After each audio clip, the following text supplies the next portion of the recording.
Here's a question that sounds simple but isn't. Which Canadian province produces some of the most wealth per person? Most people guess Alberta. Oil money, high salaries, booming economy. Others say Ontario, Toronto's financial sector, manufacturing, tech industry. Surprisingly, Saskatchewan is near the very top. A landlocked prairie province in the middle of nowhere that most Canadians couldn't find on a map. It has a population of about 1.26 million people. That's less than the city of Calgary and less than neighboring Manitoba next door. But here's what's insane. Its economy generates over $80 billion annually. That's nearly $70,000 per person in GDP. Higher than Ontario, higher than British Columbia, rivaling Alberta. This province produces more wheat than most countries, more potash than anywhere else on Earth, enough uranium to help power nuclear reactors worldwide. And yet, it's one of the emptiest places in Canada. Vast stretches of prairie where you can drive for hours without seeing another person. So how did a place with barely more people than a mid-sized city become one of the richest regions in Canada? This is why Saskatchewan is rich, but almost nobody lives there. Let's start with just how empty this province really is. It covers 651,900 square kilometers. That's larger than France, bigger than Spain, about the size of Texas. But only about 1.26 million people live here. That works out to roughly 2 people per square kilometer, one of the lowest population densities in Canada. And most of those people are concentrated in 2 cities, Regina and Saskatoon. Together, they hold around 600,000 people. The rest? Empty prairie, endless fields of wheat and canola, small towns scattered tens of kilometers apart. Drive the Trans-Canada Highway across this province and you'll understand. It runs about 650 kilometers from the Manitoba border through Regina all the way to the Alberta border. Hours of flat horizon, grain elevators in the distance, towns with populations of 200, 500, maybe 1,000 if you're lucky. On paper, the population is growing, but outside the big cities, many towns are barely holding on. Young people leave for Calgary, Vancouver, Toronto. The average age keeps rising. Rural communities are dying. From the outside, it looks like a province in decline, a forgotten corner of Canada that modernity passed by. But that picture is incomplete. Because when you only look at population, you miss the real story, resource wealth. And this region is sitting on resources most people don't realize are there, formed over hundreds of millions of years and concentrated in a way that almost no other place on Earth can match. On the ground, it feels empty. But if you pull back, zoom out to a satellite view, that empty land suddenly looks different. You don't see nothing. You see systems, perfect grids of fields, rail lines, grain terminals, and small towns plugged into a global supply chain. What looks like endless nothing from the highway is, from above, one of the most carefully engineered production zones on the planet. And that story starts with the surface. Let's start with what you can see from space, farmland. This province has roughly 40 million acres of cultivated farmland. That's 162,000 square kilometers, about 25% of its entire land area. To put that in perspective, that's more farmland than the entire country of England has in total. And it's not just any farmland. This is some of the most productive agricultural land on Earth.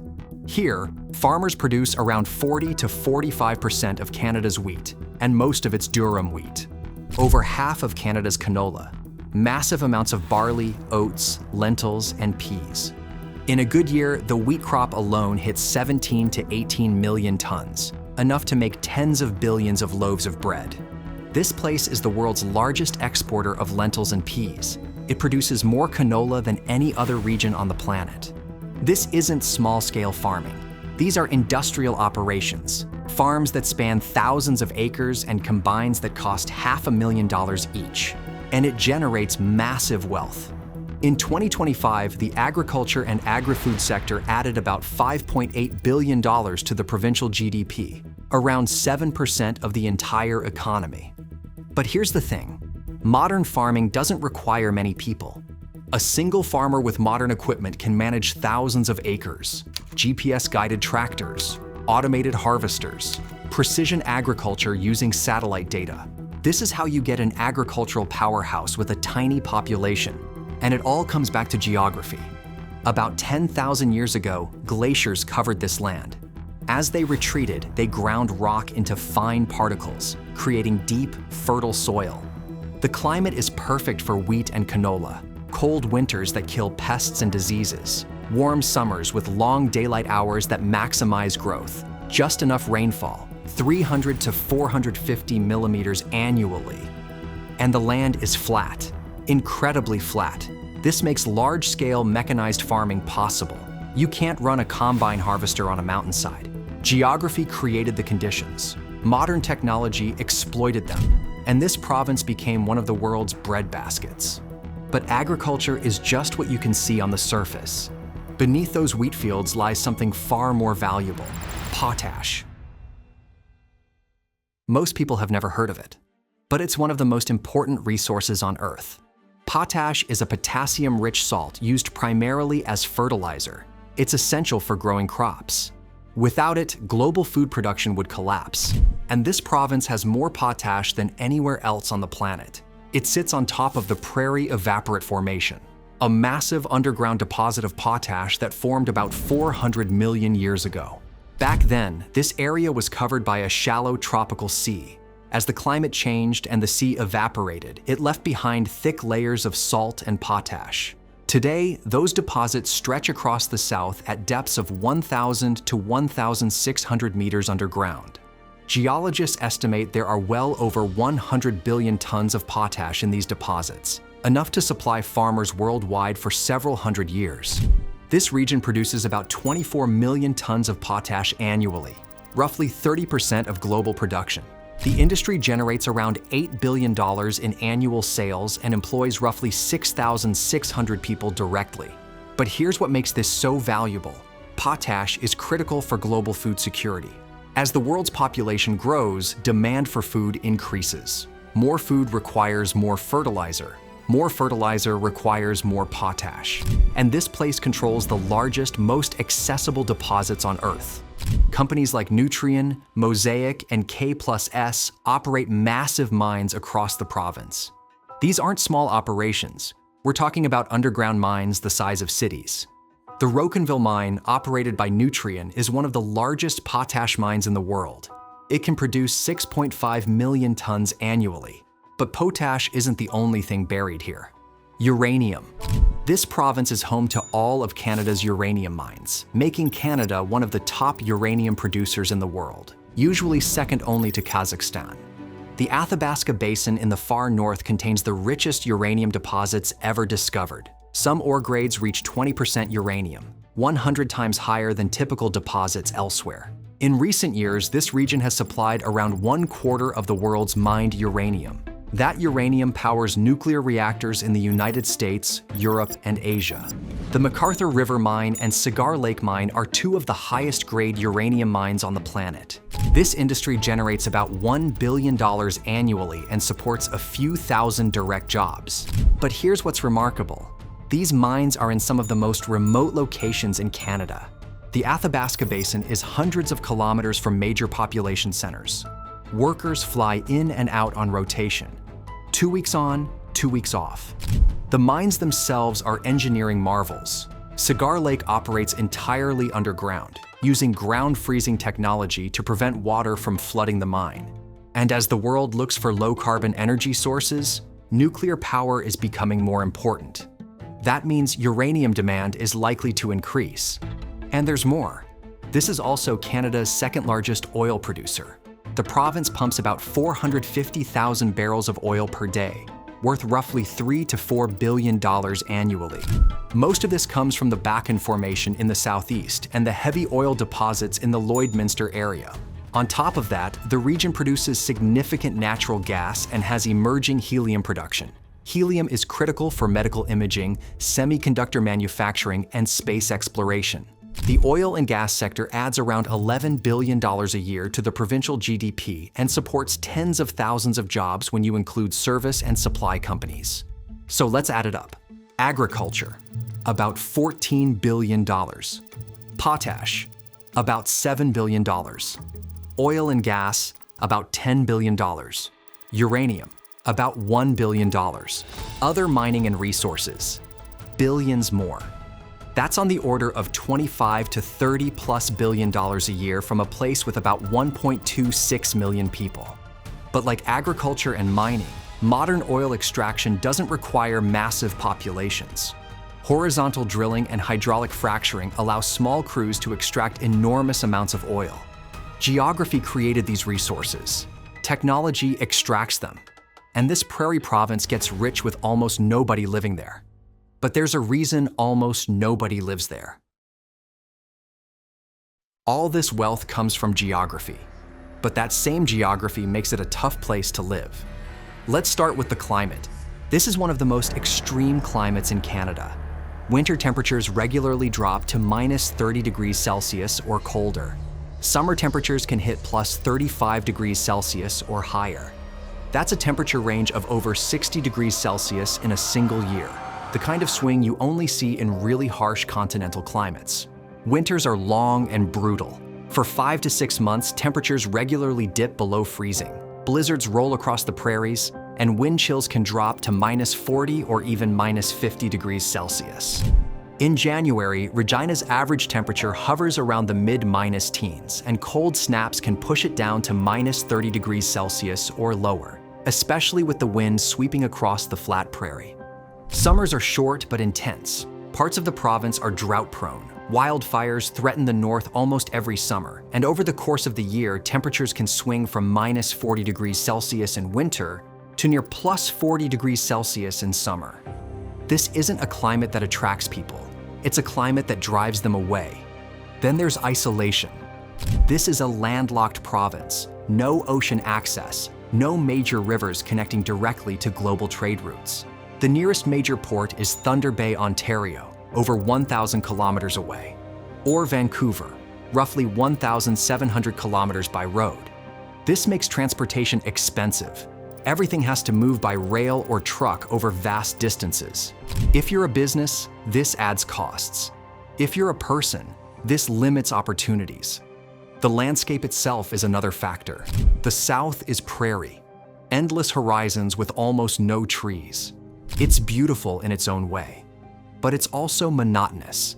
There are no mountains, no dramatic coastlines, none of the classic postcard landscapes that usually draw people to a place. The north is boreal forest, dense, remote, and difficult to access. Then there are the amenities. Outside of Regina and Saskatoon, there's not much. Small towns have limited services, few restaurants, few entertainment options, limited healthcare facilities. If you want a major concert, a professional sports game, a specialized medical procedure, you're driving to Regina or Saskatoon, or flying to Calgary or Winnipeg. This geography creates wealth through resources, but it also makes the province a difficult place to live. Cold winters, isolation, limited amenities in much of the territory, and outside the big cities, many jobs still revolve around agriculture, mining, and oil. It helps explain why young people often move to Calgary, Vancouver, or Toronto, and why, despite its wealth, this remains one of the least densely populated provinces in Canada. But there's one more factor that explains the paradox: the final piece of the puzzle. Here's the fundamental shift that explains what's happening here. In the 21st century, resource wealth no longer requires large populations. Think about it. Agriculture. One farmer with a $500,000 combine, GPS guidance, and automated systems can harvest thousands of acres. A farm that would have needed dozens of workers in the mid-20th century can now be run by a couple of people. Potash mining. Take the Rocanville potash mine. After its expansion, it can produce around 6 to 7 million tons a year, with hundreds of workers on site rather than tens of thousands. Modern potash mining is incredibly capital-intensive, not labor-intensive. Uranium mining. Cigar Lake produces millions of pounds of uranium with a relatively small fly-in, fly-out workforce rotating in and out of northern camps. Oil extraction. Horizontal drilling and fracking allow a small crew to drill multiple wells from a single pad. One well can produce for years with minimal supervision. This is the opposite of traditional economic development. Historically, wealth required people. Factories needed workers. Cities needed consumers. Growth meant population growth. But resource extraction in the 21st century is different. It requires capital, expensive equipment, advanced technology, massive infrastructure. It requires expertise, geologists, engineers, skilled technicians. But it doesn't require large populations. This province proves it. It generates nearly $70,000 per person in GDP, higher than most provinces, with just 1.26 million people. Compare that to Ontario. Ontario has about 15 million people and generates around $60,000 per person in GDP. Here, the economy is richer per capita because so much of the wealth comes from resources that don't require many people to extract. And this creates a self-reinforcing cycle. Resources generate wealth. Wealth goes to a small population, high per capita income. But harsh geography prevents large-scale population growth. Resources continue to generate wealth for a relatively small number of people. This place will likely never have a huge population. The geography simply doesn't support it. But it will continue to be one of the richest regions in Canada because the resources aren't going anywhere, and the world will always need food, fertilizer, energy, and uranium. So let's come back to the question, why is Saskatchewan rich but almost nobody lives there? The answer is geography, in 3 acts. First, ancient geography created the resources 400 million years ago. Evaporating seas left potash deposits. Geological processes concentrated uranium in the Athabasca Basin. Millions of years of organic matter created oil and gas reserves. Glaciers left behind some of the most fertile soil on Earth. Second, modern geography makes extraction possible. Flat terrain allows massive-scale farming. Underground deposits are accessible with modern mining technology. Oil can be extracted with horizontal drilling and fracking. Third, brutal geography keeps people away.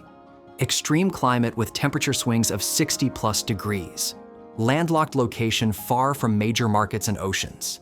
Isolation and limited amenities outside 2 cities. Flat, monotonous landscape with harsh winters.